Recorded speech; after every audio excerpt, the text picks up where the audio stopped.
আসসালামু আলাইকুম এভরিওয়ান, কেমন আছেন? কি অবস্থা সবার? আশা করি আল্লাহর রহমতে অনেক ভালো আছেন। তো অনেকদিন পর আবার ডেইলি ব্লগের মতো শুরু থেকে শেষ পর্যন্ত শ্যুট করতে পারছি, তো ভাবলাম শেয়ার করি আপনাদের সাথে। তো আপনাদের কার কী অবস্থা, কি কেমন আছেন, সবার দিনকাল কেমন যায়? তো আমার এই তো স্টার্ট হয়ে গেছে। আমি নর্মালি 6:30 থেকে রান্নাঘরে যদি আসি, 6:30 থেকে 8টার মধ্যে আমার সকালে খাবার সহ দুপুরে রান্না সহ কমপ্লিট করে ফেলি।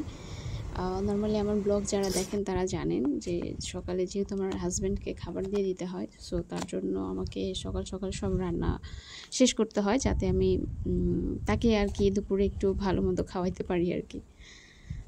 তো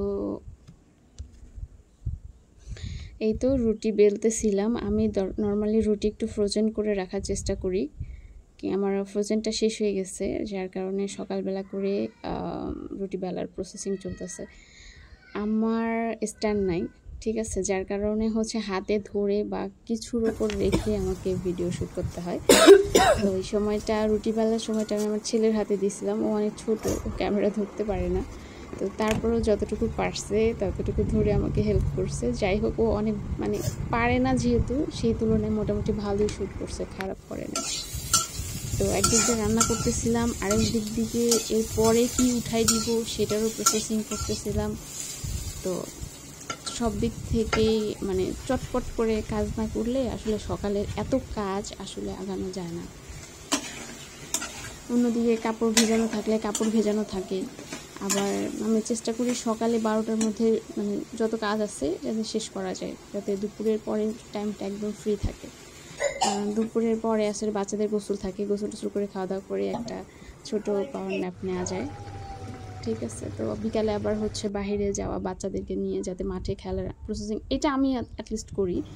কারণ বাসায় থাকলে সারাদিন ওই টিভি দেখা, আর বাসায় ঘরের মধ্যে 4 দেয়ালের মধ্যে বাচ্চারা কতটুকুই আর স্বস্তির নিঃশ্বাস পেতে পারে, তাই না? তো আমি বাসাটাও ওইভাবেই চুজ করি, যাতে আমি বাচ্চাদেরকে নিয়ে আশেপাশে একটু বের হইতে পারি, ওরা একটু খেলাধুলা করতে পারে। তো এই তো সকালে ভাজিটা করে ফেলছিলাম, যেহেতু রুটি দিয়ে ভাজি দিয়ে হবে, এক এক দিন সকালে এক এক রকম থাকে আর কি। তো আজকে বটবটি নিয়ে আসছিলো, বটবটি দিয়ে আর কি ভাজি করছি রুটি দিয়ে। সকালের খাবার আপাতত এইটাই। বাহিরে অনেক রোদ ছিল, যার কারণে রান্নাঘরের এই সাইডটা একটু রোদ পড়ে আমার, এই সকালে রোদটাই পড়ে আর কি, পরে আর থাকে না। তো এটাই আবার চুলার উপর এসে পড়ছে, যার কারণে আমার কাছে দেখতে ভালোই লাগতেছিল। তো ভাবলাম যে আচ্ছা, এটাও ক্যাপচার করি।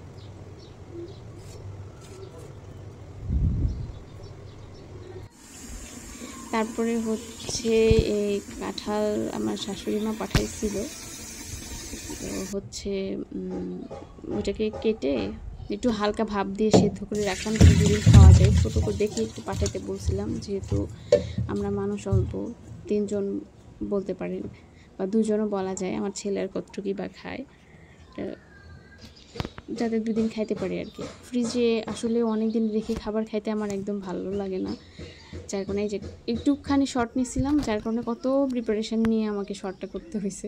স্ট্যান্ড না থাকার এই জ্বালা। যাই হোক, রিসেন্টলি স্ট্যান্ড অর্ডার দিয়ে দিব। এই যে বিকালে মাঠের এই অবস্থা, মেঘে সূর্যটাকে ঢেকে দিছিল, এত সুন্দর লাগতেছিল আকাশটা, ক্যাপচার না করে আমি আসলে আর পারিনি।